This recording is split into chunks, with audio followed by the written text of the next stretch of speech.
Comunicação indireta. Já percebeu quantas vezes a gente não fala o que a gente gostaria? Que usamos indiretas para dizer alguma coisa? Conhece alguém que faz isso com as pessoas? Com você? Ou é você mesmo quem faz isso? Saiba que isso é um mal que aflige milhares de pessoas pelo mundo inteiro. Assim como você, eu também. Eu não aprendi a ser objetiva com as minhas emoções. E se trata, então, de um exercício diário para perceber isso, para não cair nas suas armadilhas. O que é bem difícil, porque usar a razão, quando se trata de algo que a gente ama, é no mínimo desafiador. É delicado ter bom senso quando se trata daquilo que a gente gosta, que a gente tem como se fosse algo nosso, que não está claro nem mesmo para nós. Até me engasguei. Afinal, se você não prestar atenção ao que você sente, você facilmente vai se deixar levar por elas.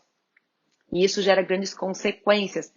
Algumas consequências, como, por exemplo, perder a sua liberdade, ficar sem a noção de espaço. A outra é de você não conseguir ser mais empático.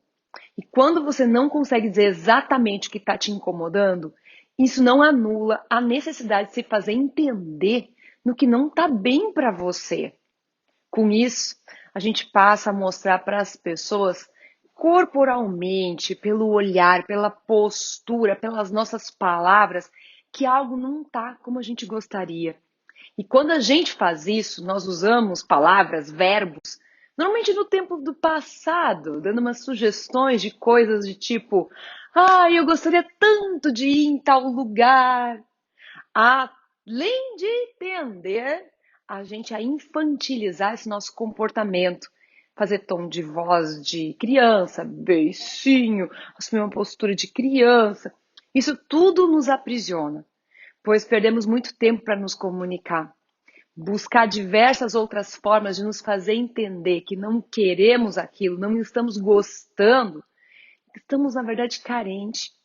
Outra consequência é perder a noção, então, desse espaço, de ficar uma pessoa sem limites, popularmente conhecido como uma pessoa sem noção. Invadir o espaço do outro, e quando esse outro dá limite, a tendência é você presenciar literalmente, sabe o quê? Um barraco. Obviamente que ela não vai gostar. Conhece alguém assim? Já presenciou alguma situação em que a falta de limites de um estava comprometendo a tranquilidade de muitas pessoas? Se não educamos ou fomos educados, a vida educa, e nem sempre de uma forma agradável, concorda? Por isso que essas situações de encontros do sem limites com quem tem a sua comunicação feita na maioria das vezes de forma indireta, eles acabam aí se reunindo. Então existe um aprendizado mútuo ali. E é nessa hora que se percebe que as pessoas deixaram de aprimorar a empatia, a capacidade de se colocar nesse lugar do outro.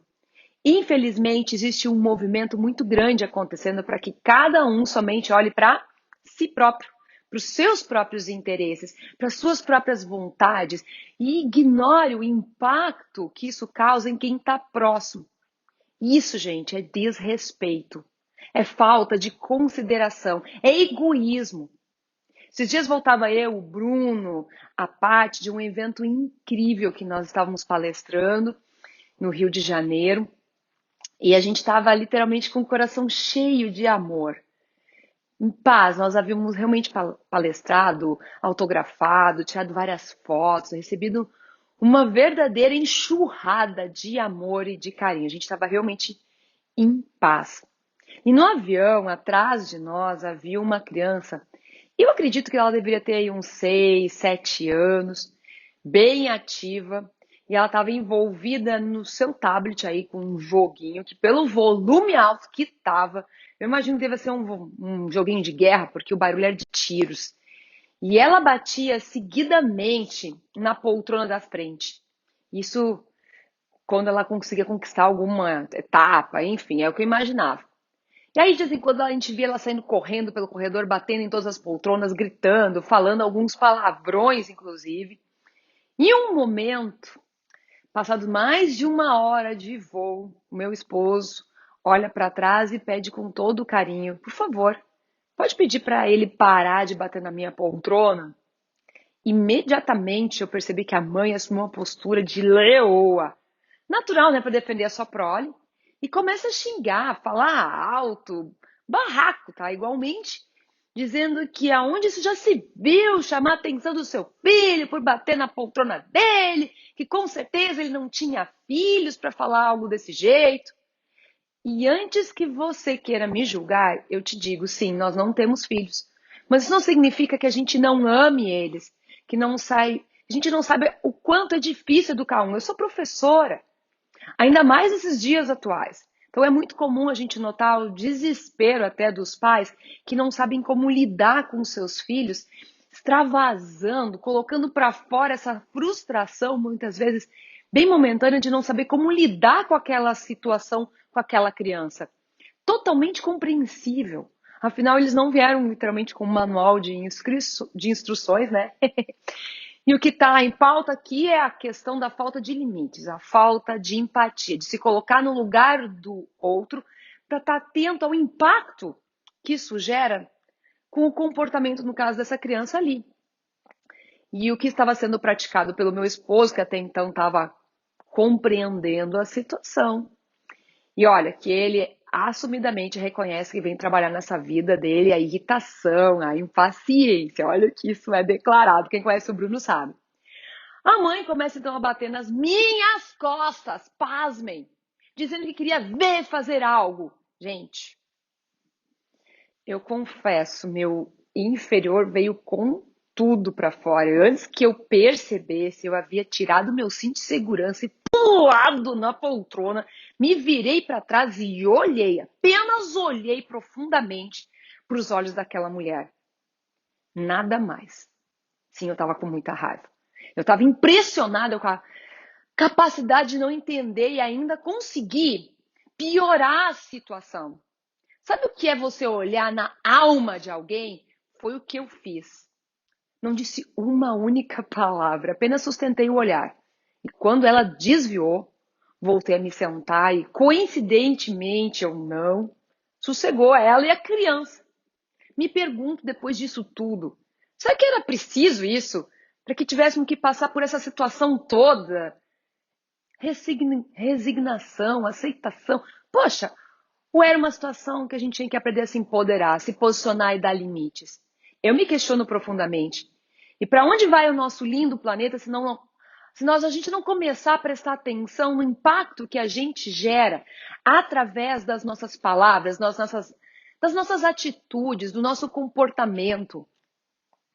Eu confesso que ao escutar a pessoa falando mal do meu esposo, coisas assim, verdadeiras absurdas que eu não queria aqui contar para vocês, eu fiquei bem espantada.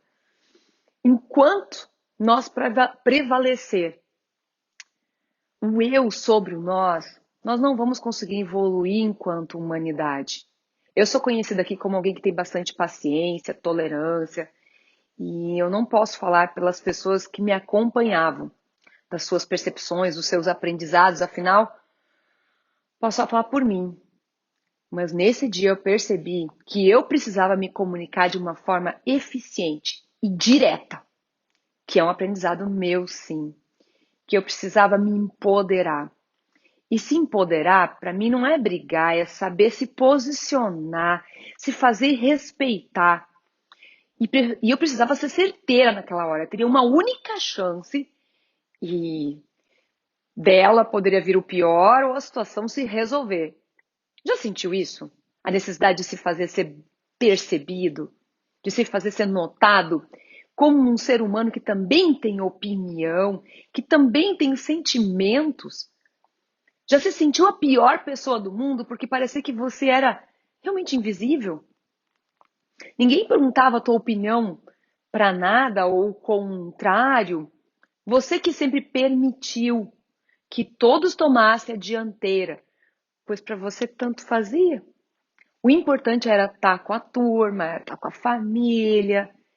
Infelizmente, essas posturas e situações fazem com que a gente delegue para o outro o nosso poder pessoal, que eu chamo de PED.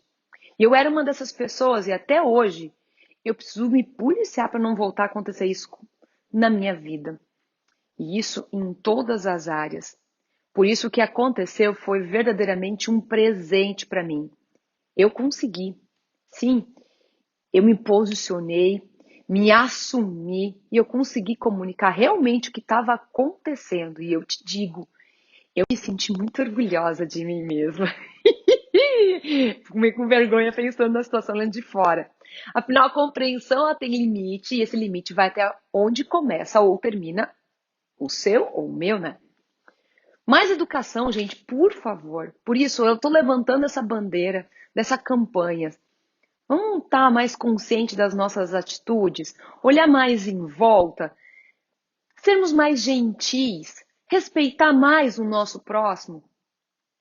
E quando isso não acontecer com você, saber se posicionar, se fazer ser respeitado, sem violência, sem agressividade, sem insultos, sem indiretas, sem o orgulho, se sentir afetado quando se está errado. Aceitação não é passividade, então te valoriza, te ama, ama o teu próximo. Olha com carinho, mas saiba ser firme quando é necessário, porque dar limites é uma prova de amor, sim. Algumas vezes, um não educa muito mais do que um sim. Afinal, na vida, quantos nãos a gente recebe até chegar a um sim? Conclusão de tudo aqui. Esse vídeo ele tem o objetivo de alertar para alguns pontos bem pontuais. Sermos mais objetivos com que os sentimentos, com os nossos, né? E desenvolver essa capacidade de falar abertamente sobre isso com as pessoas que estão ao nosso redor. 2, prestar atenção quanto as nossas atitudes ou a falta delas está afetando quem está ao nosso redor. 3, assumir as rédeas da sua vida, dando limites e ensinando através do teu exemplo. 4, refletir sobre nossa conduta. E agora eu te pergunto, o que você pensa sobre isso que eu acabei de falar aqui? Você já passou por alguma situação como essa? É tranquilo para você se posicionar? Mais ou menos? Vou adorar saber. Eu chamo tudo isso de PED. Tanto que eu tenho um outro vídeo que explica mais sobre isso, que eu vou deixar o link aqui embaixo. Compartilhe esse vídeo, principalmente com aquela pessoa que você sabe que está precisando. E eu já te perguntei hoje se por um acaso você está no meu canal já no Telegram. Aqui embaixo tem um passo a passo de como você pode entrar nele. Um grande abraço no seu coração. Tchau, tchau.